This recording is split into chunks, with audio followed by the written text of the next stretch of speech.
stampers, and welcome to Laura's Stamp Pad. Today I'm in my stamp pad and I am super excited to show you my fabulous home decor piece of a little succulent garden. So I know succulents are so incredibly popular right now for decorating, and of course it's in the Occasions mini catalog, so card making too, but also tons of other projects. So I've had so much fun making different cards, which I will leave a link down below to some of those so you can check those out. But I also created this beauty. So I super love my little like glass cake dome, and I was wondering what I would do for the spring, and I thought, of course, how about I make a fabulous succulent garden? So this sits on my counter in my kitchen, and I have this gorgeous dome over it, but we will take that off so that you can see all of the beauty. So here I have my amazing little succulent garden, which of course I will do an up-close video shoot of this, and then I'm also going to show you how I did some of this, because I know I kind of had a little bit of difficulty in the beginning and where I found all of my stuff. So there it is, and now we'll do an up-close and personal on it, and you can really see how amazing it really is. Okay, so you can see how I did these little big succulents with the large set of framelits, but this one just uses three of the inside pieces of the petals. So I used the full 6 flowers for the large succulents. I used just 3 for that one and just 2 for that one, and then this little one back here is actually just one little flower. So you can see he just has the one with one of our pearls in the center of that. So for the little ones, I actually used mini glue dots to adhere those to my little fake rocks. So I got the little fake rocks with greenery at the dollar store, as well as this moss I got at the dollar store. And then this is actually a shell that I have collected over the years, and I thought that would look perfect in the middle there.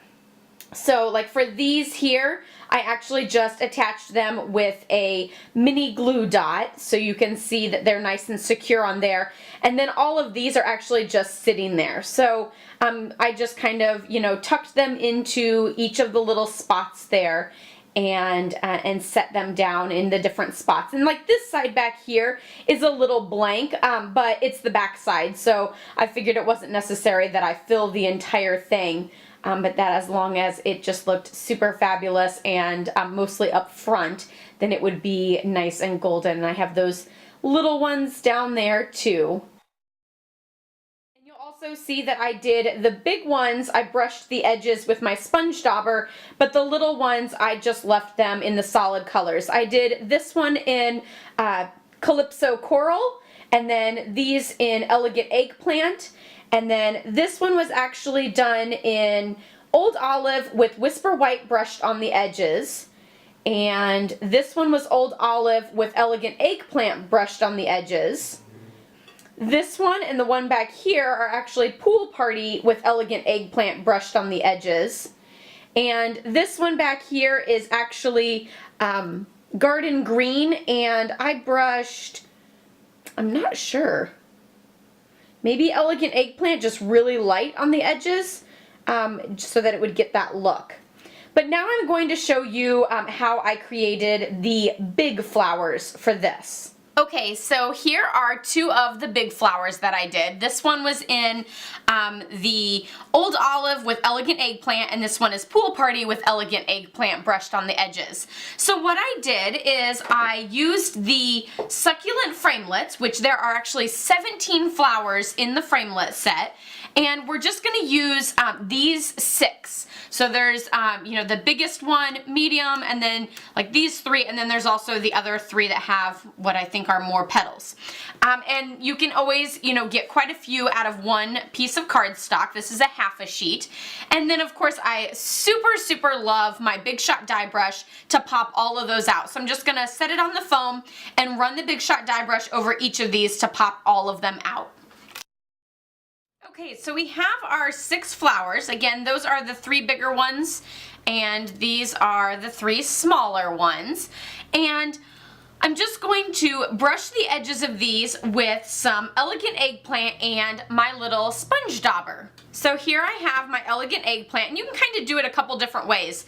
The bigger ones are easier to kind of hold and just kind of brush over all of the edges, and you can go as deep or as, you know, close to the edge as you wish. That's all a personal preference. And, you know, you can kind of, like, I usually like to kind of just do the tips a little bit more than doing like flat on the surface. But again, that's personal preference. And, you know, a lot of the flat surface isn't going to show anyway, because when you assemble it, then they're going to be covered up with some of the other petals. So there you have that brushed edge there. And then one of the other things that I did to make it curl is I used my bone folder, and almost like curling ribbon, you're just going to run each of those petals over your bone folder, like you're doing curling ribbon, where you just kind of run it over like that. And that breaks down the fibers of the cardstock so that you have that nice curl in the cardstock. And sometimes you kind of need to play with it a little bit and uncurl them a little, because they might be a little too curled, or some of them are, you know, not curled enough. I will say when you get to the smaller ones, it's almost best to not worry about curling them and to just press them in. Otherwise, you might pop a petal off. I've done that a couple times. So definitely, from experience, I learned that, you know, it almost just need to go like that. Rather than actually, you know, using the bone folder to curl them, as you might pop a petal off.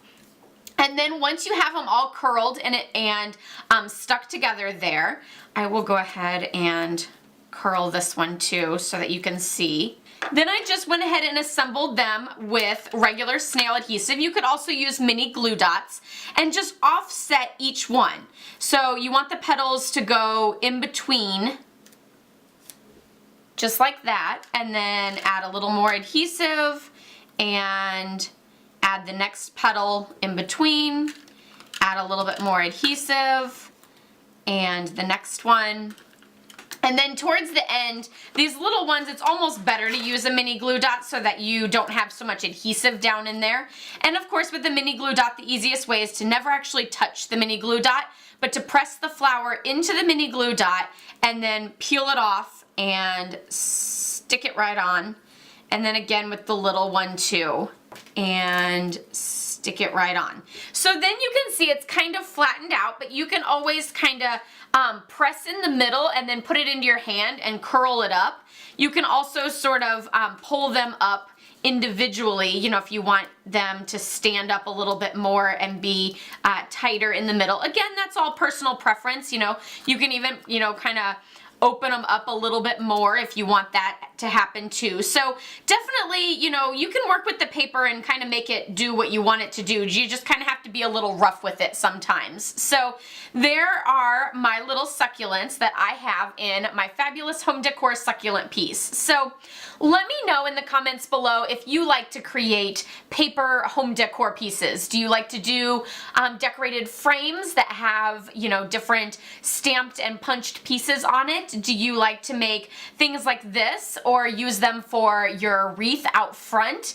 I would love to hear from you in the comments below to see what some of your favorites are, because I'd love to try them out as well if it's something that I haven't done before.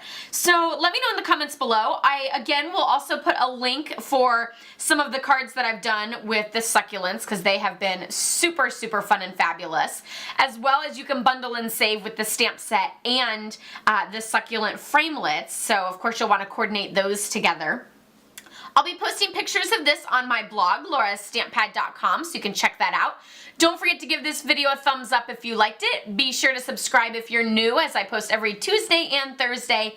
And I'll see you all next time. Happy stamping. Bye-bye.